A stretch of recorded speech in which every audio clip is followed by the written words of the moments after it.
Imagine you put a monkey into a cage and there's no way for the monkey to get out of the cage. So at first the monkey will try and get out of the cage, but eventually he will stop and he'll just sit in the corner. He will give up and accept that there's no way out of the cage. Now imagine you have another monkey in another cage, and in this second cage there is a way out. So the monkey can get out. When the monkey tries, he can and eventually will get out of the cage. So we have monkey 1, monkey 2, cage 1, cage 2. Very simple, right? Well, something pretty remarkable happens when you take the monkeys and you switch the cages that you put them into. So now we take monkey number 1 and we put him in cage number 2. Now there is a way out of this cage, remember, so he can easily get out of the cage, but instead of doing that, instead of getting out to his freedom, he'll go and sit in the corner. He won't even try to get out. This monkey has accepted that there's no way out of the cage. Researchers call this a learned limitation. Now with monkey number 2, we put him in cage number 1. This is the cage where there's no way out, remember. But the monkey will still try to get out of the cage. In fact, he'll try much harder than monkey number 1 tried to get out of that cage. And actually, monkey number 2 will try much harder than just about any other monkey to get out of that cage. He'll try 2, 3, 4, 5 times harder or more to get out of that cage. He'll try that much harder than any other monkey to get out of that cage. And the reason this is because he believes it is possible. In his mind, there's a positive image that he's working toward. This is called learned optimism. There have been many books written on these concepts. One is the well-known psychologist Martin Seligman. He wrote a book called Learned Optimism. You can check it out for more on these experiments and experiments like this. But there's one more thing about these experiments with monkeys that's pretty bonkers. Think about what happens when you add other monkeys into this little experiment. What we see is that those new monkeys will behave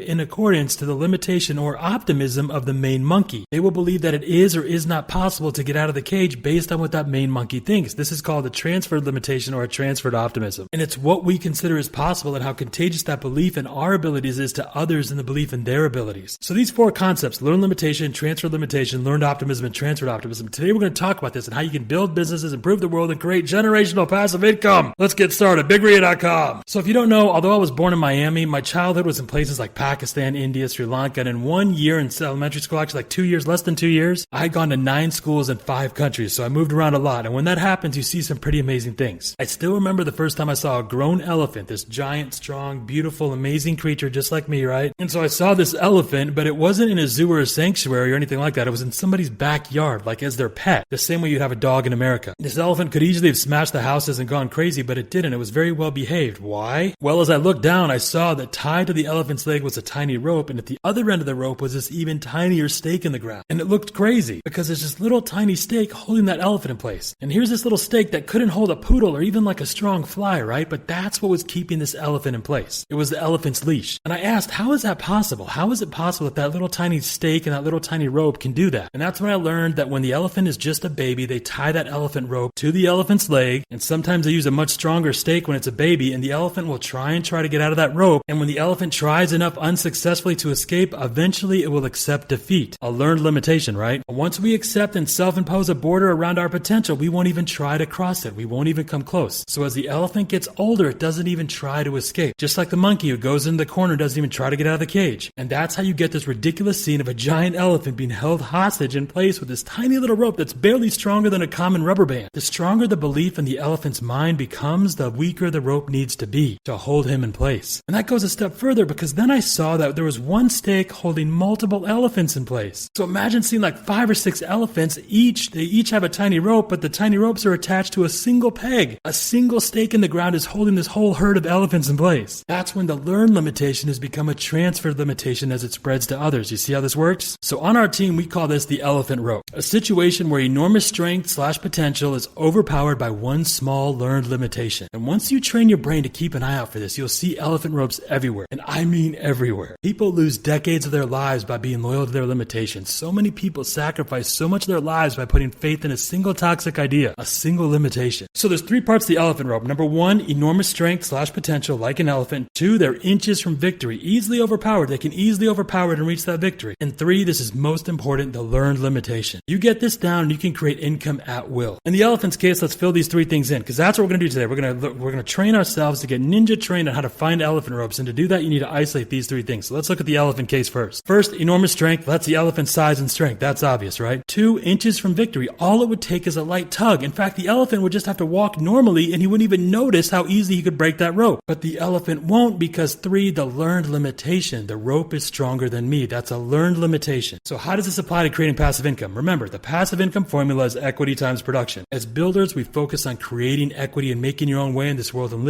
almost literally writing your own check. So to create equity, remember there's only 3 three ways to do this to increase the equity of an asset. Think of Dr. Dre, DRE, debt, revenue, and equity or estimated value. We pay down the debt, we grow the income, or we grow the value. So that's what we're going to do today. We're going to use this elephant rope to find opportunities to create passive income through building equity. We look for opportunities to increase the income and thus the value of our target companies. And once you understand this, it's easy peasy. In fact, today's assignment is just to go out and find some elephant ropes, and we can come back and brainstorm ways and models and different plays that you can use to start creating passive income. But first, you got to get good at identifying these elephant ropes, okay? I'll give you a few examples. See if you can spot the elephant ropes, then do some very simple experiments to grow some massive equity, all right? You may recognize some of these examples. One of our heroes was working with a company that sold stereo equipment, and he noticed that with each sale, they sent an email with a catalog of similar items that the customer could buy immediately with special terms. But they weren't getting many orders or pretty much any orders. And when he asked about this, they said that it was because, quote, nobody reads emails. Whenever you hear words like nobody, never, they, stuff like that, you know you're dealing with an elephant rope. So not accepting this idea, he did a little experiment. Remember, everything we do, we phrase as an experiment. Following script with each of his customers. Neil has it up on the board right now. I want to make sure your order is perfect. Here's the script. I want to make sure your order is perfect. So I'm making a quick video and attaching it to an email that I'm sending to you right now. Do you mind taking 10 seconds and letting me know that everything is good to go and that I got everything right? This allows a customer to review the order and look at what's being sent to make sure it's right. And after doing this, after using this little script and sending that email, that video and that email, two things happen immediately. First, the sales went up 400% almost overnight because now people were actually opening and reading that email and they were seeing the catalog of other things they could buy. But the second thing is really interesting. The entire business more than doubled. This division of that business more than doubled in the first 30 days because all of a sudden people were now open. When they opened that first email, they would whitelist the company's email address. So then they would get and be able to read the following emails afterwards. So they would actually get them and read them and then order. You see how this works? Brilliant, right? Now let's see if we can identify the elephant ropes here. Remember the three parts of the elephant rope. One is the enormous strength potential, the enormous win, right? Two is the ease of victory. They're inches from victory because the barrier is so easily overpowered. And three is a learned limitation. That's handicapping that. So look at this situation. Do you see all three of them? First, what's the enormous strength potential? What was the big win? Here, the business could easily grow their sales in one area by over 400% and more than double the entire business. That's a huge, enormous potential / win, right? Number two, they were inches from victory. All it would do is to take that one 10-second video and send it out in an email. That one little script. It was very easy to reach. They were inches from this huge win, right? But they didn't do it because number three, the learned limitation. All of that was outweighed because the learned limitation was that people don't read emails. And if you accept that, you're just like the monkey who stays in the corner, who won't even try to get out of the cage. You won't even try to give people a reason. You won't even try to give your people a reason to read emails. So there was this business just sitting there one sentence away from a multi-million-dollar breakthrough. But like the entire management team and all the salespeople, they all had their legs tied to that one stake in the ground, the stake of limitation. Nobody reads emails. That one learned limitation had paralyzed the entire team. Just like that single stake in the ground can leash a herd of elephants. Always keep this imagery in your mind. Here's another example. Realtor makes $1 million with the handwritten signs. Years ago, a student of ours was in the Midwest, Robert Duran, and he had spent 10 years as a luxury real estate agent, and him and his brokers were all convinced that our ugly-ass neon yellow handwritten signs were just too damn trashy for his sophisticated clients to respond to, something we hear quite often. Now, to his credit, he eventually did test our signs out, and he was astonished at the results. He used our basic buyer signs. He got a bunch of leads, just like normal. Check out our lender agent model. There's a whole bunch of videos we've made on signs. I've made more videos. We've made more videos and shown more people how to make money, how to make $30,000 a month with signs than any other group on the planet. There's all kinds of stuff at bigria.com about signs. You can go check that stuff out. He used basic signs experiments, and he very quickly and easily started making $1 million a year, and it was all of it. Every red cent was from our ugly ass signs. And when the brokers would ask him how he was doing it, they wouldn't believe his answers. They were so sure that it wouldn't work that none of them even tried. They didn't even try to replicate his success. Now, I've given so many examples of these massive breakthroughs that have come from signs, but it's easy to see the elephant rope here, right? The strength potential was, well, that's easy, $1 million a year. Second, inches from victory. All you have to do is put out some signs, some ugly handwritten signs. But the immune system wouldn't let him do it because number three, the learned limitation. Signs are too trashy for our people. Another example, how can you use one picture to make $20,000 a month? Anna made a video about another hero of ours who worked with a video game company, and she's in the middle, they're actually acquiring this video game company. They're getting equity in this company. And this is how it started. One of the things they do is they build custom arcade machines. The hero was volunteering for them, and he asked about their text marketing, and they said that it was a bust because people don't use text for this kind of business. People don't buy over text, or quote, people don't buy, or quote, people won't buy anything this expensive over text. These arcade machines are like several $1,000s. In other words, it doesn't work in my area, and even further, it doesn't work in my kind of business. Same thing, right? Now, in that moment, when someone's got that kind of learned limitation, to try to fight that or to deal with them or educate them, it's like pouring water in a basket, right? Don't do that. It's like playing tennis with bowling balls, as we say. So instead, we just did a quick experiment, right? Because the arcades had so many game systems. So what what she did, she printed out a list of all the game systems that are included. There was over 200 different game consoles, Genesis, Dreamcast, Nintendo, all these Super Nintendo, Nintendo 64. There was over 200 different game consoles, not 200 games, 200 game consoles. So she printed out this list. It was this giant list that was on like 5 printed pages. She laid them out on a table and she took a single picture and sent that picture in a text out to a group of subscribers. In less than a few hours, they had sold over $25,000 worth of arcades. That's amazing business in just a few minutes, right? Just a single picture in just a few minutes, a single text away from $25,000. And if you went to that class that Anna did, they've actually continued to make $15,000 to $20,000 a month just with the text marketing now. Learned optimism, right? The whole team now has grown and they all use text because they think it's possible. After seeing that monkey escape the cage, they all think they can make 25 grand a week, right? And that's what they're doing.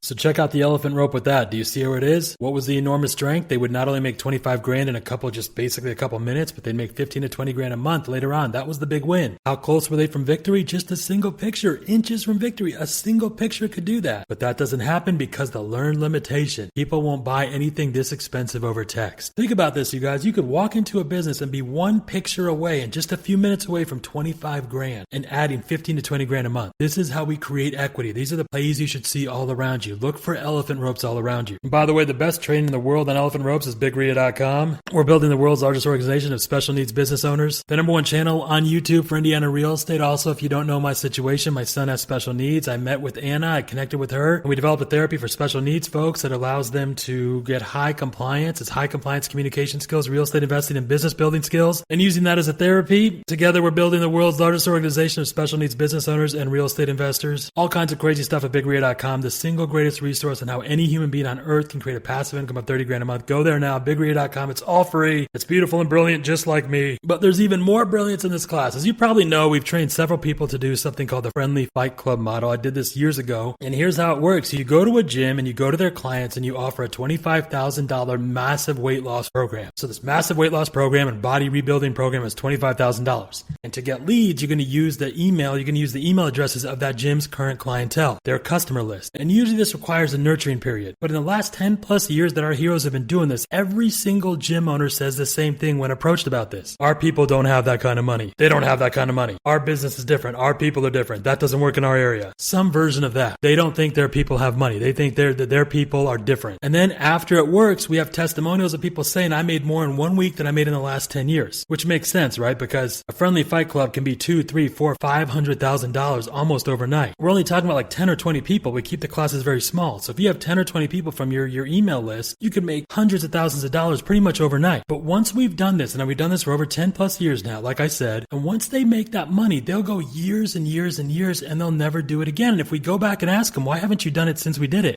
Since we did it with you, you'll see that they've tied themselves back up to the elephant rope and they'll say, well, none of our other clients have money. Those are the only people with money. Again, a learned limitation can kill everything. And the more you do, and the more you accept them, the more addicted you become to them. Then if you don't see their limitation, it'll get to a point where if they don't see their limitations present, they'll attract and create circumstances that'll make their limitations inevitable. Their excuses will never end. It'll be like watching a dog on a treadmill trying to find the end of it. And the real reason, by the way, the real reason that I'm doing this class right now, and the real reason we focus so much on these limitations, if you don't know, like I said, I just met Anna, or I had met Anna doing this work with, Anna and I both have kids with special needs. And this is the therapy that we've developed that involves, like I said, real estate investing, business building, and influential compliance, getting communication skills. And by the way, thank you so much for all this. It's only because of you. Thank you so much for making it the #1 channel on YouTube for Indiana real estate, the largest real estate media company in the Midwest. It's awesome and it's just amazing and beautiful. Thank you so much. It's all because of you guys. Thank you so much. But what we needed was a way for our heroes, whether they had physical handicaps, mental illness, terminal illness, cognitive delays, learning disabilities, addiction, you name it, all that stuff falls under special needs. We needed a way for them to see past and above their circumstances. Because if all they ever saw was people failing, then it made sense for them to believe that they would never win or achieve anything like the normal kids, so to speak. They would never be on the same level of them. But if they see somebody with, let's say, stage 4 cancer or cerebral palsy or somebody who's nonverbal, and they see that person learn to speak, read, or write, or even crazier, build a business, then they internalize that possibility as well. They swallow that potential and digest that learned optimism. It becomes addictive. Ambition and success are from the same cup. The more you drink from it, the more you thirst it. And that's what our work is focused on right now. So with each of these situations, when a hero sees somebody do what they achieve what they think is impossible, what they think is difficult, they themselves become more ambitious and in turn less likely to accept the limitations of others or to let any limitation be contagious to them. And that's what you need to do. You need to be protected. Protect your mind. Think of learned optimism like a vaccine against limited thinking. If the ripest fruit is on the highest tree, you're protecting your thoughts by putting them on a branch that is above the clouds. So when we grow businesses, remember the DRE, debt reduction, revenue increase, and equity growth. Less debt, more income, and or a higher value. So your assignment is to look for elephant ropes. Speaking of elephants, by the way, you know why we hire elephants, right? Because they work for peanuts. Oh my gosh, I can't help it. I couldn't help it. Remember, we love local businesses. Specifically, your target to look for elephant ropes is going to be local businesses that have an SDE or seller's discretionary earnings. They're making about $100 to $300 or definitely under the $500,000. We're looking for $100 to $500,000 local businesses with $100 to $500,000 SDE. These are easy businesses to double, to redouble, to get equity in. These are easy plays, very low-hanging fruit. And when you start screening them, you'll see the elephant ropes everywhere. So here are the categories we use to find these elephant ropes. Here's the first is a basic stuff that everybody knows, but almost nobody does, even though they know they should. Then we have advanced stuff. This is the stuff almost nobody does, and even fewer people know about. You catch that? It's actually the opposite. Almost nobody knows about, and even fewer people do. And then there's the BigRia.com Phoenix, the legendary stuff that nobody knows about or even comes close to doing. Those are the three categories. These are the places where we look for our elephant ropes. Let's get going. These are basic questions to ask. Number one, first, the basic bish. This is the checklist to use. Number one, do they return calls and emails with and follow a scripted response? Number two, are they doing online reputation management, things like Yelp, Amazon, Google reviews, etc.? Number three, do they have a single lead generation campaign running? Guys, remember, this is just the basics, and we've never, ever seen a target company, a local small business owner operated within 1 to 2 million of revenue. I've never seen a single one that can't be doubled by doing one or all of those first three basic things, let alone the more advanced stuff we're going to talk about. And what you'll find is the reason they're not doing that stuff is because of an elephant rope. I'll give you the keywords to look out for in a second. But those are the three things. Do they return calls with an email? Do they return calls and emails? First of all, do they return them, period, let alone with a scripted response? Are they handling the reputation management? And do they have a single lead generation campaign running? That's the basic stuff. Now let's go on to the advanced mother grabbers. Here we have three items. First, do they send out communication at least once a week or at the same time/day every week? Number two, do they know how much they're paying per lead? And number three, do they have any follow-up communication online and offline to convert leads that don't buy after the first contact? Again, you will never find a target business that you can't double and create a passive income of 10 to 30 grand a month with just those three questions right there. Again, real simple. First, do they send out communication at least once a week? Second, do they know how much they're paying per lead? And third, do they have any follow-up communication online and offline to convert leads that don't buy after the first contact? And now, number three, the BigRia.com Phoenix has entered the chat. This is legendary, badass BigRia Phoenix mother shizzle, mother grabbers that nobody's doing, nobody even knows about. Number one, do they have compliance assets in place to build authority positioning? Remember, to build authority, thus gain more compliance, your target must believe one of three things about you, or all three, but at least one of these three things. A, you are smarter than them. B, you know people smarter than them. Or C, you are getting smarter than them. So you want to have a plan of accumulated compliance assets like books, videos, articles, a weekly column, podcast interviews, speaking at local meetings, etc. Build your nobody mountain. You want to have these assets. Nobody does this, and you can just help a business do one of those things, and you can get equity deals easy. So the question is, are they building that arsenal of compliance assets? Yes or no? Number two, have they listed their business doublers? Have they made a list of 10 to 20 people who would double their business with a plan of attack on how to get high compliance with each of those people? Yes or no? Lastly, are they getting a list of best practices for that business or that industry from other non-competing or non-local businesses? We call this checklist collecting, or it's part of the MFM models. You can soar your income overnight with just this one technique. Are they collecting a list of the best practices for a business just like theirs? That's it. Those are three categories and three questions in each category. Now, not everybody will want help. That's okay. Focus on the right people. It'll be obvious who they are. The best people are the ones who participate in their own rescue. So those 9 questions in those 3 categories will reveal to you the low-hanging fruit, right? Now, how do you know you found an elephant rope? You'll hear any of these words. This is when they explain why they're not doing it. You're going to hear these words. That doesn't work in my area. My business is different. My people are smarter than that. That doesn't work anymore. People don't have email addresses. That would cost too much. My clients don't have the money for that. Everybody does that and I want to be different. Nobody makes money doing that anymore. I've been meaning to do that, but ... And then you'll have the yeah butters who will always say, yeah, but. Whenever you yeah, but, you're dealing with a yeah butter. Everything after the but, everything before the but doesn't matter. Everything after the but is their elephant rope. Yeah, but my business is different. Yeah, but that never works. Yeah, but I tried that and it doesn't work. Yeah, I've been meaning to do that. Yeah, I'm not doing that because blah, blah, blah. Remember, the LC always looks for and finds reasons to validate their inaction. I'm not lazy. I'm just too smart for that. The same way the high achiever will do the opposite and always find a way to apply the lesson and benefit from the brilliance. The biggest elephant rope ever is the communication with their fan base. It's always terrible. There they are with this giant resource, but unwilling failing to mine the gold because of some learned limitation. Remember to look for these LC responses. Much like the same demon can come to you in different people, the same LC will come in different forms. But once you know the language, you'll always be able to spot them easily. My area, my business, that doesn't work anymore. My people don't, they don't. I'm not doing that because blah, blah, blah. Just look at these businesses and ask yourself, how are they generating leads? How are they converting them? And then how are they communicating with their people? Biggest elephant rope, again, is their communication with their fan base. We want to look at how do they test and improve their scripts, their follow communications, their ads, headlines, testimonials. You don't need to dig very far. Just use those basic 3 questions and you'll always have a way of knowing where the lowest hanging fruit is. And these conversations will be fun and easy. You'll feel like a kid jumping on a mattress. And to the people who aren't into this, that's okay. It's like Shakespeare said, how sharper than a serpent's tooth is it to have a thankless child? The same thing with the client. They should be thrilled and be just as grateful as you are for having these opportunities. Just by asking the right questions, you'll see people react positively towards you and want to be around you. They'll want you to work with them. They'll want you for the same reason a monkey wants a banana. You have appeal. I cannot help it, you guys. Just be thankful I didn't ask you why elephants don't work on computers. You know why they don't? Do you know why they don't? Do you know why they don't? Because they're afraid of the mouse. My gosh. What's the biggest ant? An elephant. I'm going to stop. I need to stop. Okay, guys. So we talked about what the elephant rope is, how to spot them, the exact questions to ask, some basic questions to ask to build business and get your passive income by growing equity. And then we talked about the keywords to look out for. Go find your elephant ropes now. BigRia.com. I love you. I got his band like I'm Barry Bonds. Running through the money, but the money's long. I don't love it, but I need it. Keep it coming on. Only friendly, me and friends, we don't get along. I put that on my name, that I put them on. I put myself on stage and say sing along. I might book a session, do 100 songs. I'ma let you hear them just to prove you wrong. On track, now we going way up. W's as easy as a layup. Working late